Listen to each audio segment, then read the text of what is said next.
Anem a llegir un manifest que publicarem després en xarxes socials en el dia 8 de setembre, que és el Dia Internacional dels Periodistes, perquè el 8 de setembre de 1953 els nazis executaren l'escriptor i periodista txecoslovac Julius Fučík. El va detenir la Gestapo i el van penjar en la forca a Berlín. L'assassinat va servir per a fixar per part de les organitzacions del moment el Dia Internacional del Periodista. Avui, més de 70 anys després, Julius Fučík no seria detingut al centre d'Europa enmig d'una guerra mundial,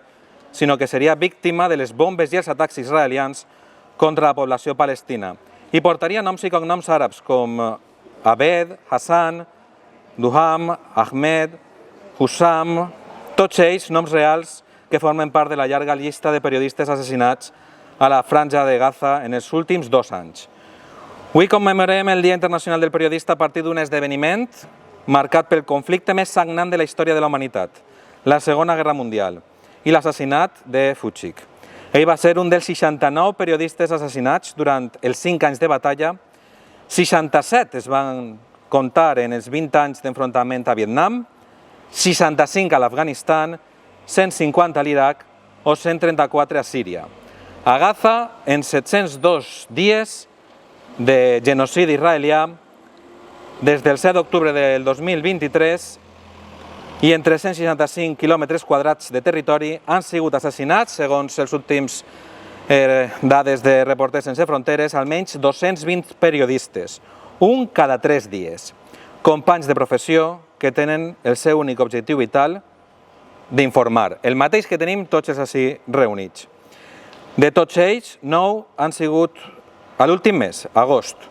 En més de 2 anys, Israel ha convertit la invasió a Gaza en el conflicte amb més informadors assassinats de la història. A Palestina, el cas Well-Yupetí, amb la paraula premsa, més que un escut, s'ha convertit en objectiu per a l'exèrcit israelià. Els periodistes assassinats no són víctimes col·laterals de cobertures informatives, ni tan sols formen part de les víctimes civils, igualment condemnables, d'uns atacs que ja han llevat la vida a més de 60.000 persones. L'atac i l'assassinat de periodistes és una estratègia deliberada d'Israel, com es va veure el passat 25 d'agost, quan un atac a l'hospital gazatí de Nasser va suposar la mort de 4 companys, Hossam al-Marri, Mohamed Salama, Mariam Abudeka i Moaz Abu Taha, professionals coneguts que treballaven per a mitjans internacionals com Reuters, Al Jazeera, NBC o Associated Press. El seu assassinat està gravat i és part d'una estratègia militar conegut com a Double Tap. Primer es dispara contra un edifici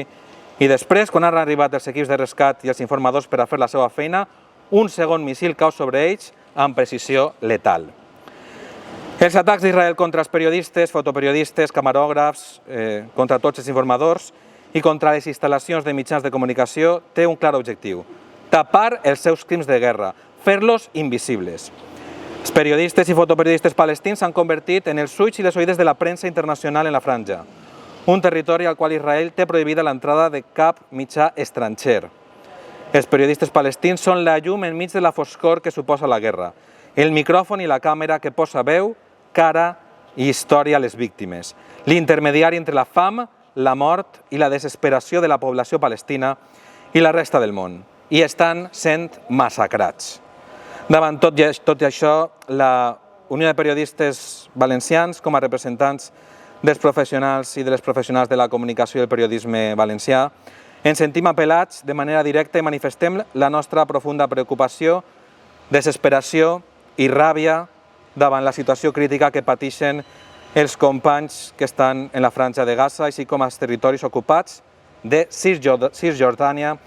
i en Israel, on les amenaces s'han convertit en una ferramenta diària contra el seu treball i posen en risc la seva vida. És als espais i moments en els quals la barbàrie, la injustícia i la impunitat formen part del dia a dia en què més necessaris són els ulls, les oïdes i les veus dels periodistes, fotoperiodistes i càmeres per a veure, escoltar i informar. A més, denunciem que Israel ha incomplit de manera flagrant la Convenció de Ginebra, del que és signant des de 1951. En l'article 79 estableix que els periodistes en zona de guerra han de ser tractats com a civils i protegits com a tal, sempre que no participen en les hostilitats. Recordem que contravint d'aquest article és en si un crim de guerra. Sabem que Palestina no és, per desgràcia, l'únic lloc al món on la censura, les pressions i les amenaces verbals i físiques ataquen el dret a la informació. Hi ha companys morts i assassinats en països tan diversos com Mèxic, Síria, Egipte, Ucraïna o Rússia, i també observem com molts governs incrementen controls als mitjans independents, com és en el cas d'El Salvador. No obstant això, en este Dia Internacional del Periodista volem retre homenatge a tots els periodistes, fotoperiodistes i camarògrafs que estan en Gaza informant del que passa dins, fent de llum front a la foscor per a tot el món, a pesar de que la seva tasca suposa un risc per a les seues vides. I aprofitem ja per últim per a traslladar la nostra solidaritat amb els familiars, amb els amics de les persones assassinades en estos atacs i en especial amb els més de 220 periodistes, fotoperiodistes i camarògrafs morts, així com en tot el poble palestí, que estan pagant amb les seues vides un dret que hauria de ser respectat per tot el món, el dret a la informació. Palestina és a dia d'avui l'exemple paradigmàtic de les amenaces que pateix el periodisme, els i les periodistes en tot el món, però sobretot s'ha convertit en la millor mostra de que el periodisme i el fotoperiodisme són absolutament necessàries. Moltes gràcies i esperem que acabe el més pront possible este genocidi.